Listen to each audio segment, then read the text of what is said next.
Vaccine अभी जो आई है सर, ये वैक्सीन के हम बारे में बात करेंगे। तो सबसे पहले हम पहले बात करेंगे ह्यूमिनिटी की। ह्यूमिनिटी क्या है सर?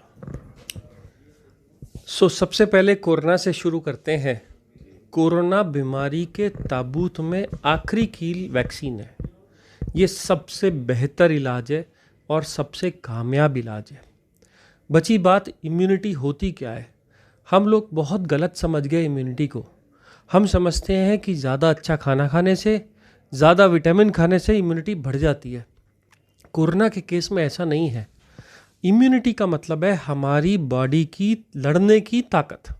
कोई भी अगर बैक्टीरिया, वायरस या कोई भी चीज़ हमारी बॉडी में एंटर करती है तो उससे हमारी बॉडी लड़ती कैसे है, उसको हम इम्यूनिटी बोलते हैं।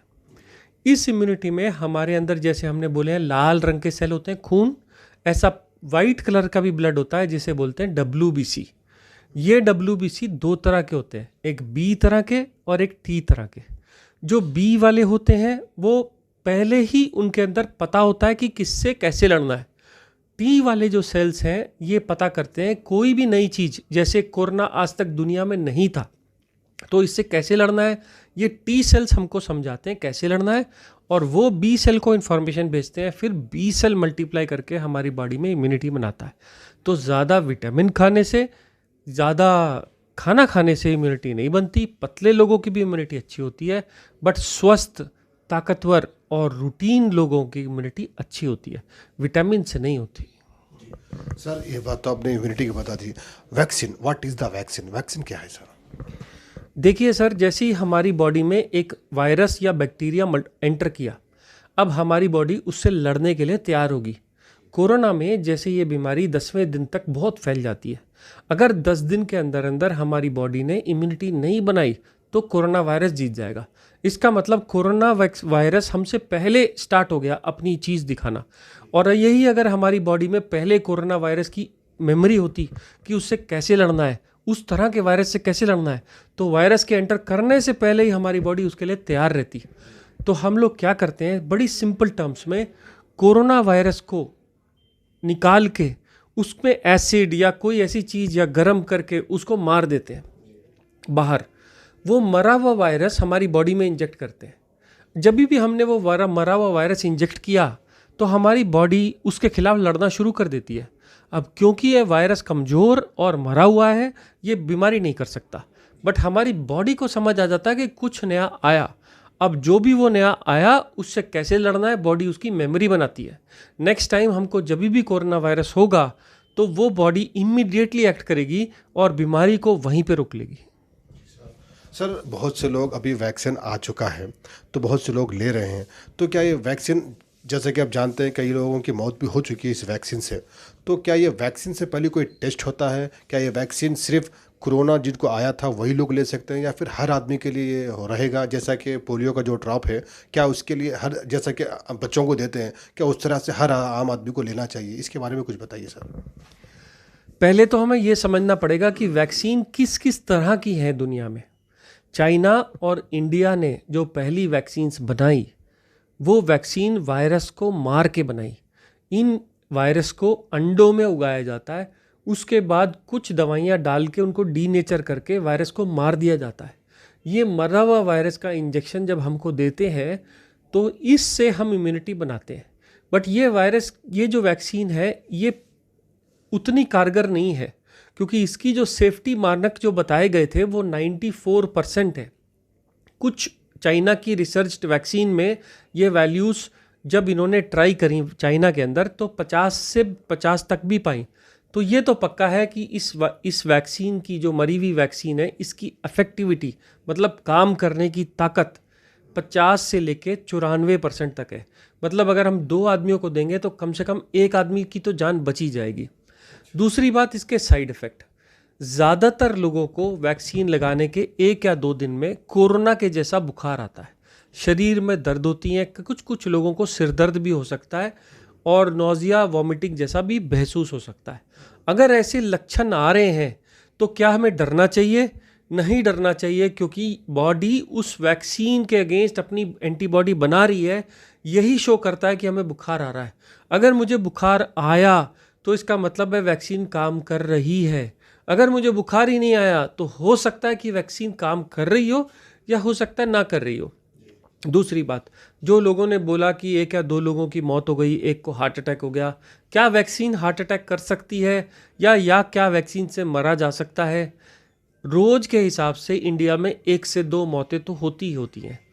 अब अगर इत्तेफाकन एक आदमी की हार्ट अटैक से मौत हो जाए तो उसको वैक्सीन के साथ नहीं जोड़ना चाहिए।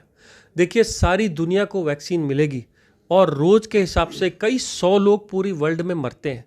इन चीज़ों को वैक्सीन के साथ जोड़ के नहीं देखना है। हालांकि गवर्नमेंट इसके ऊपर रिसर्च कर रही है।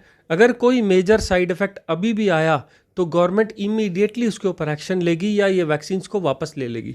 इससे पहले कि हम समझे कि वैक्सीन क्या और भी किसी तरह की होती हैं, जैसे वायरस को मार करके जब वैक्सीन बनाई जाती है उसका बनाने का तरीका थोड़ा डिफ़िकल्ट है, क्योंकि हमें लाइव वैक्सीन को लेबोरेटरी में ग्रो करना पड़ता है और उन लेबोरेटरीज़ को बहुत सेफ़ होना पड़ता है और उसमें बहुत खतरे भी रहते हैं। तो ये वाली जो वैक्सीन्स हैं, इसके अलावा जो अमेरिका में वैक्सीन्स या यूके में जो वैक्सीन बनी जो अब वहाँ पे दी जा रही हैं, वो आरएनए के ऊपर बेस्ड है। अब ये आरएनए क्या होता है? हमारे जो सेल होते हैं उसके अंदर एक इंफॉर्मेशन होती है, उस इंफॉर्मेशन को बोलते हैं डीएनए। आपने सुना होगा, हम बोलते हैं हमारे अंदर डीएनए है। ये डीएनए हमारे पुश्तैनी, हमारे बाप दादाओं की सारी मेमोरी हर एक सेल के अंदर एनकोडेड है। ये डीएनए जब कोई भी काम बॉडी में कराता है तो एक स्ट्रैंड सेल से बाहर भेज देता है, उस स्ट्रैंड को बोलते हैं आरएनए। ये आरएनए थोड़ी देर रखता है और उसको प्रोटीन में कन्वर्ट कर दिया जाता है। तो वैक्सीन भी डीएनए टाइप की होती हैं, आरएनए टाइप की होती हैं और प्रोटीन टाइप की होती हैं। यही 3 तरीके से ये लोग वैक्सीन बनाते हैं। जो सबसे कारगर वैक्सीन अभी पाई गई जो यूके और यूएसए में दी जाती है और जो अब इंडिया में आ गई है, उसको कहते हैं आरएनए वैक्सीन। क्योंकि इसमें वायरस के होने का चांस ही नहीं है तो उसमें सिर्फ आरएनए के ऊपर ही वैक्सीन लगाते हैं, तो ये इफेक्टिव भी है, फास्ट भी है और सेफ भी है।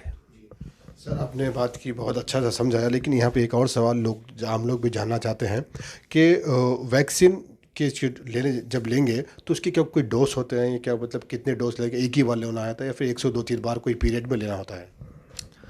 क्योंकि ये वैक्सीन ज़्यादातर जो भी आरएनए बेस्ड वैक्सीन आई हैं या जो इंजेक्शन के फॉर्मेट में किल्ड वैक्सीन आई हैं, उनका 1 एम्प्यूल 1 ml का होता है, जो कि हमारे को यहाँ पे मसल में लगाया जाता है 1 इंजेक्शन, और ये इंजेक्शन रिपीट किया जाता है 21 दिन से 1 महीने पे। डिपेंड करता है कंपनी कैसे कर रही है।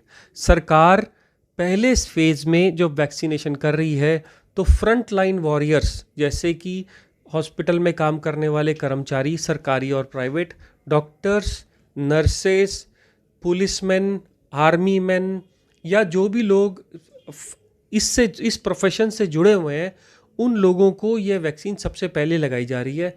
ये जो है पहले 3 करोड़ लोगों को ये वैक्सीन लगेगी।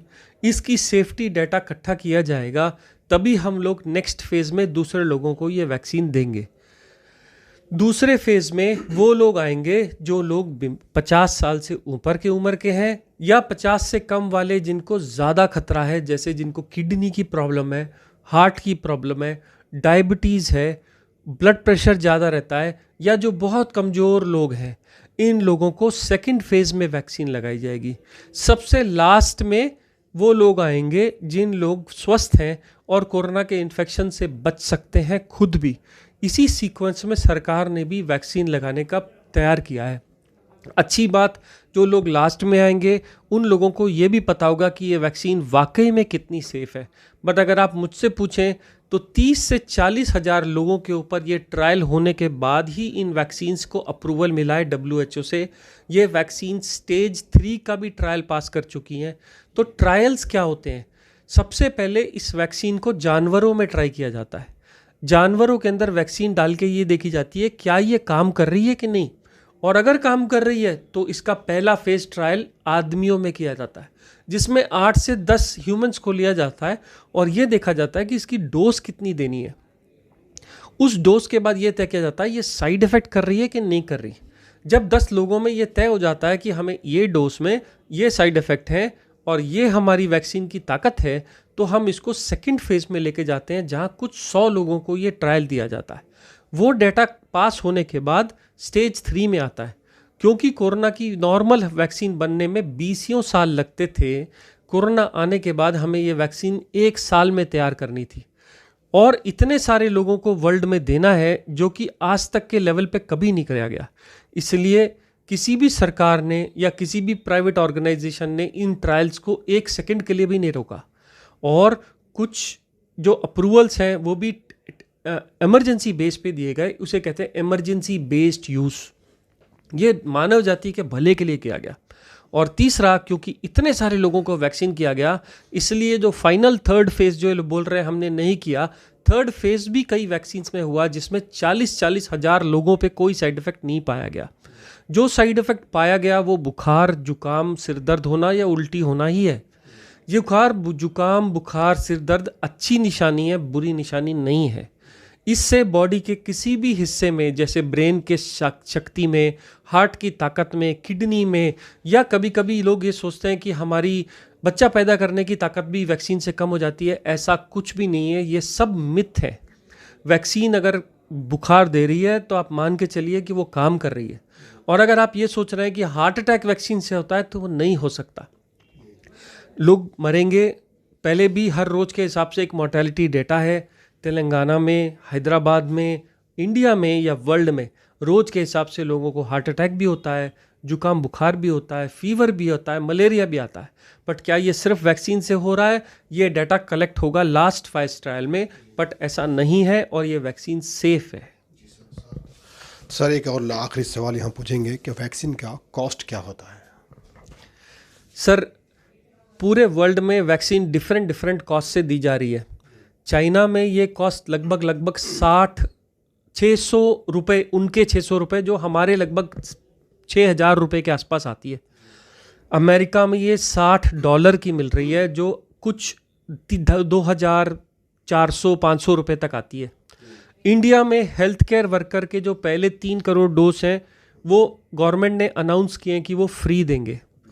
आगे आने वाले फेज़ में जब लोगों तक ये आएगी, उम्मीद है कि ये 100 से 200 रुपये, या अगर सरकारें बहुत अच्छी रहीं और उनके पास सरकारी कोष में पैसा रहा, तो ये फ्री तक भी दे सकते हैं। मुझे उम्मीद है वर्ल्ड में सबसे अच्छी और सबसे सस्ती और सबसे कारगर वैक्सीन हमें इंडिया में ही मिलने वाली है। शुक्रिया सर, थैंक यू सर, बहुत बहुत शुक्रिया आपका कि आपने हर वक्त, हर तरह, हर वीडियो में हमारे तफसील से आपने हर चीज़ लोगों तक पहुंचाई है, बताई है। हम आपका बहुत बहुत शुक्रिया अदा करते हैं सर।